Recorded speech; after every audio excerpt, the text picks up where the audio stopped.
Price lord. ಎಲ್ಲರಿಗೂ ಯೇಸು ಕ್ರಿಸ್ತನ ನಾಮದಲ್ಲಿ ನಾನು ನಿಮ್ಮನ್ನು ವಂದಿಸುತ್ತೇನೆ. ಈ ದಿನದ ದೇವರ ವಾಕ್ಯವನ್ನು ನೋಡಿಕೊಳ್ಳೋಣ.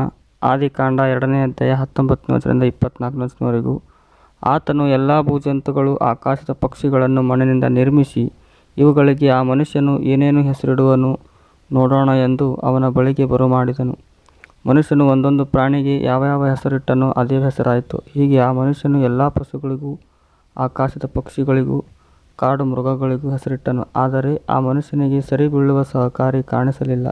ಹೀಗಿರುವಲ್ಲಿ ಯೆಹೋವ ದೇವರು ಆ ಮನುಷ್ಯನಿಗೆ ಗಾಢ ನಿದ್ರೆಯನ್ನು ಬರಮಾಡಿ ಅವನ ಪಕ್ಕೆ ಎಲುಬುಗಳಲ್ಲಿ ಒಂದನ್ನು ತೆಗೆದುಕೊಂಡು ಅದರ ಸ್ಥಳವನ್ನು ಮಾಂಸದಿಂದ ಮುಚ್ಚಿ ತಾನು ಮನುಷ್ಯನಿಂದ ತೆಗೆದಿದ್ದ ಎಲುಬನ್ನು ಸ್ತ್ರೀಯಾಗಿ ಮಾಡಿ ಆಕೆಯನ್ನು ಅವನ ಬಳಿಗೆ ಕರೆತಂದನು. ಅವನು ಆಕೆಯನ್ನು ನೋಡಿ, ಈಗ ಸರಿ, ಈಕೆಯು ನನ್ನ ಎಲುಬುಗಳಿಂದ ಬಂದ ಎಲುಬು, ನನ್ನ ಮಾಂಸವಾಗಿದ್ದಾಳೆ.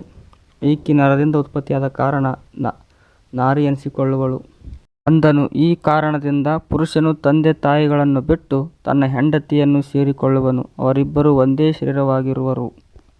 ಹಲ್ಲೆಲೂಯ. ದೇವರ ನಾಮಕ್ಕೆ ಸ್ತೋತ್ರವಾಗಲಿ. ಇಲ್ಲಿ ನೋಡುವಾಗ ಆದಿಕಾಂಡ ಭಾಗದಲ್ಲಿ ನೋಡುವಾಗ ದೇವರು ಎಲ್ಲ ಸೃಷ್ಟಿ ಮಾಡಿದಂಥ ಪ್ರಾಣಿ ಪಕ್ಷಿಗಳನ್ನು ಆದಾಮನ ಬಳಿಗೆ ಬರಮಾಡಿದರು. ಆದರೆ ಆದಾಮನು ಏನು ಹೆಸರಿಡ್ಬೋದು ಮನುಷ್ಯನನ್ನು ದೇವರು ಪರೀಕ್ಷೆ ಮಾಡೋದಕ್ಕಾಗಿ ತರುವಾಗ ಆವಾಗ ಮನುಷ್ಯನು ಯಾವ್ಯಾವ ಪ್ರಾಣಿಗೆ ಯಾವ್ಯಾವ ಹೆಸರಿಟ್ಟನೋ ಅದೇ ಹೆಸರಾಗ್ತಾ ಬಂತು. ಆದರೆ ಆದಾಮನು ಆ ಮನುಷ್ಯನು ನೋಡುವಾಗ ಆತನ ಕಣ್ಣಿಗೆ ಸರಿ ಬೀಳುವ ಸಹಕಾರಿ ಕಾಣಿಸ್ಲಿಲ್ಲ. ಆದರೆ ಯಾರು ತಾನಿಗೆ ಸರಿ ಬೀಳುವ ಸಹಕಾರಿ ಕಾಣಿಸ್ಲಿಲ್ವೋ ಹಳೆಯ ದೇವರನ್ನು ಮಾಡ್ತಾರೆ. ಹೀಗಿರುವಲ್ಲಿ ಅಂದರೆ ಇರುವಂಥ ಇವರಲ್ಲಿ ದೇವರನ್ನು ಮಾಡಿದ್ರು. ಆದಾಮನಿಗೆ ಗಾಢವಾದ ನಿದ್ರೆಯನ್ನು ಬರಮಾಡಿದರು.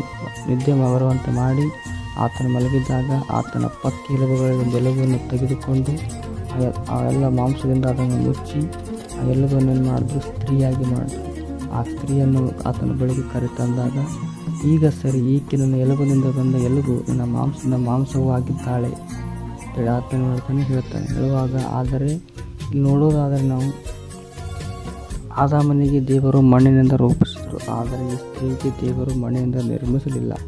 ಯಾಕೆಂದರೆ ಈತನ ಎಲುಬನ್ನು ತೆಗೆದುಕೊಂಡು ಆತನಿಗೆ ಮಾಡಿದ್ರು, ಆತನಿಗೆ ರೂಪಿಸಿದ ಮಗಳಿಗೆ ರೂಪಿಸಿದರು. ಆದರೆ ಇಲ್ಲಿ ವಾಕ್ಯ ಹೇಳ್ತೈತೆ, ಈ ಕಾರಣದಿಂದ ಪುರುಷನು ತಂದೆ ತಾಯಿಗಳನ್ನು ಬಿಟ್ಟು ತನ್ನ ಹೆಂಡತಿಯನ್ನು ಸೇರಿಕೊಳ್ಳುವನು, ಅವರಿಬ್ಬರು ಒಂದೇ ಶರೀರವಾಗಿರುವರು. 24 ಹೇಳುತ್ತದೆ, ಈ ಕಾರಣದಿಂದ. ಅಂದರೆ ಯಾವ ಕಾರಣ ಅಂದರೆ ಎಲುಬುಗಳಿಂದ ಏನು ಮಾಡಿದ್ದಾರೆ ದೇವರು ಇಲ್ಲಿ ಆದಾಮನಿಂದ ಏನು ಮಾಡಿದ್ದಾರೆ, ಆತನ ಎಲುಬುದಿಂದ ಸ್ತ್ರೀಯನ್ನಾಗಿ ಮಾಡಿದ್ದಾರೆ. ಅದಕ್ಕಾಗಿ ಅವರಿಬ್ಬರು ಒಂದೇ ಶರೀರವಾಗಿದ್ದ ಕಾರಣ ಏನು ಮಾಡಿದ್ದಾರೆ, ಅವರು ಒಂದೇ ಶರೀರವಾಗಿದ್ದಾರೆ. ಆದರೂ ಏನು ಮಾಡ್ತಾನಂತೆ, ತನ್ನ ತಂದೆ ತಾಯಿಗಳನ್ನು ಬಿಟ್ಟು ತನ್ನ ಹೆಂಡತಿಯನ್ನೇ ಸೇರಿಕೊಳ್ಳುವನೆಂದು ಇಲ್ಲಿ ವಾಕ್ಯ ಹೇಳ್ತಾರೆ. ಪ್ರಿಯರೇ, ದೇವರ ನಾಮಕ್ಕೆ ಸ್ತೋತ್ರವಾಗಲಿ. ನಿಮ್ಮ ಜೀವಿತದಲ್ಲಿ ಕೂಡ ದೇವರು ಒಳ್ಳೆಯದು ಮಾಡಲಿ.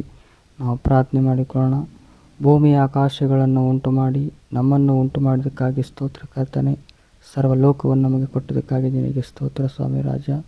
ಹೌದು ಕರ್ತನೆಪ್ಪ ದೇವರೇ, ಆ ಮನುಷ್ಯನು ಕರ್ತನೆ ಒಂಟಿಗನಾಗಿರುವಾಗ ದೇವರೇ ನೀನು ಆತನ ಪಕ್ಕೆ ಎಲುಬನ್ನು ಒಂದು ತೆಗೆದುಕೊಂಡು ದೇವರೇ ಸ್ತ್ರೀಯಾಗಿ ಮಾಡಿ ಮಾರ್ಪಡಿಸಿದಿ ಕರ್ತನೆ. ಹೌದು ಕರ್ತನೆ, ಆದಿಯಿಂದಲೂ ಕರ್ತನೆ ನೀನು ಕರ್ತನೆ ಗಂಡು ಹೆಣ್ಣು ಜೋಡಿ ಮಾಡಿದ್ದೀವ ಅಪ್ಪ. ನಿನಗೆ ಕೋಟಿ ಕೋಟಿ ಸ್ತೋತ್ರ ಕರ್ತನೆ. ಕರ್ತನೆ, ವಿಡಿಯೋ ನೋಡುತ್ತಿರುವಂಥ ಪ್ರತಿಯೊಬ್ಬರಿಗೂ ಆಶೀರ್ವದಿಸು, ಬಲಪಡಿಸು ದೇವ. ಕರ್ತನಾದ ದೇವರೇ, ತಂದೆಯಾದ ದೇವರೇ, ನಿಮಗೆ ಸ್ತೋತ್ರ ಕರ್ತನೆ. ಕರ್ತನೆ, ವಾಕ್ಯಗಳಂಥ ಪ್ರತಿಯೊಬ್ಬರಿಗೂ ಆಶೀರ್ವದಿಸಿರಿ, ಬಲಪಡಿಸಿರಿ ಅಪ್ಪ. ಯಾರಿಗೆ ಆರೋಗ್ಯವಿಲ್ಲವ ದೇವ, ಆರೋಗ್ಯವನ್ನು ಕೊಡ್ರಿ. ಯೇಸು ಕ್ರಿಸ್ತನ ನಾಮದಲ್ಲಿ ತಂದೆ, ಆಮೇನ್ ಆಮೇನ್.